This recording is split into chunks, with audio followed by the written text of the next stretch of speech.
What is going on, guys? I am the FD Guru, bringing to you guys a Wednesday edition of my NBA DFS podcast.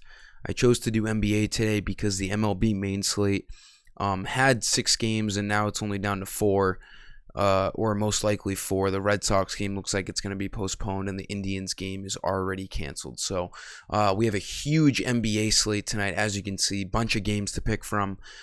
Just some value plays that I like, more expensive in this video than usual, just because some cheap value plays are tough to consider right now without knowing injury news. So I'm going to give you guys some nice spend ups that you should be using your money on for tonight. So for point guard tonight, just like last night, use Kyrie Irving as a spend up at point guard, 9,400 with no KD and no James Harden. Irving will have all the usage on his hands. He needs like 47 fantasy points to reach value. He actually didn't have that great of a game against the Pelicans last night until like the fourth quarter. He really amped up his scoring. So this is a guy who can reach 50 on any given night when there's no KD and James Harden out there.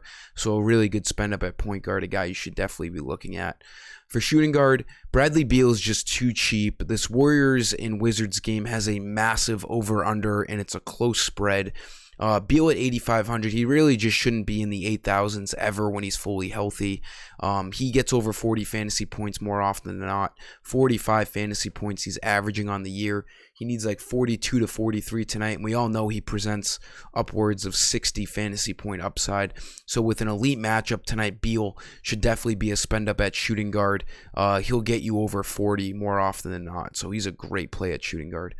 Small forward, Joe Harris, without the usage of KD and Harden, there's a lot going towards Kyrie, and there's also above average amount of usage towards Joe Harris. 4,600.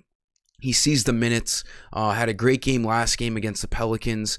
He's reached value in his last 3 games, 4 out of his last 5.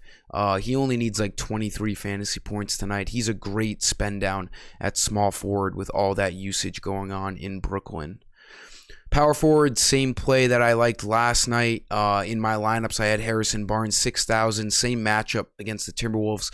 The Kings and Timberwolves has a very high over-under, just like last night.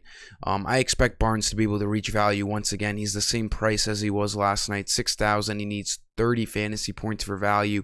He's done that in his last 2 games, and there's actually a possibility that De'Aaron Fox is out tonight. He was limited towards the end of that game last night because he had a hurt ankle or something like that. Luke Walton was saying that he kept him on the bench. So Barnes is a good play even if Fox does play, but obviously if Fox is out, that only amplifies my feelings towards Barnes at power forward tonight. Then for center, let's look at Rudy Gobert. He has a great matchup against the Rockets, and with the continued absence of Donovan Mitchell, there's more usage going around in Utah. Gobert needs 40 fantasy points tonight to reach value. He's averaging that on the year. Should be a high tempo game, and he should have no issue getting rebounds against the Rockets. He'll have guys like Kelly Olynyk and Christian Wood covering him, but he should be able to body either one of those guys for rebounds. He should, see his fair share of blocks that he usually does, and he has great mid-50s upside, so another good spend up at center. Also, a guy you could look at center for a medium spend up here. He's 5,300. I just didn't want to mention him because he's questionable right now, but there's a lot of potential value in the Indiana Pacers lineup because Sabonis and Miles Turner are out. So if Goga is a go tonight, he's a good play at 5,400. If not, there's going to be some cheap Pacers you could take advantage of in that front court for them tonight. That'll sum up today's video, guys. Drop a like, make sure you're subscribed. Let's get hot in all sports tonight. Last night was a bit of a bummer. Looking to be, back on track tonight. So until tomorrow, I am the FD Guru, and I'm signing off. See ya.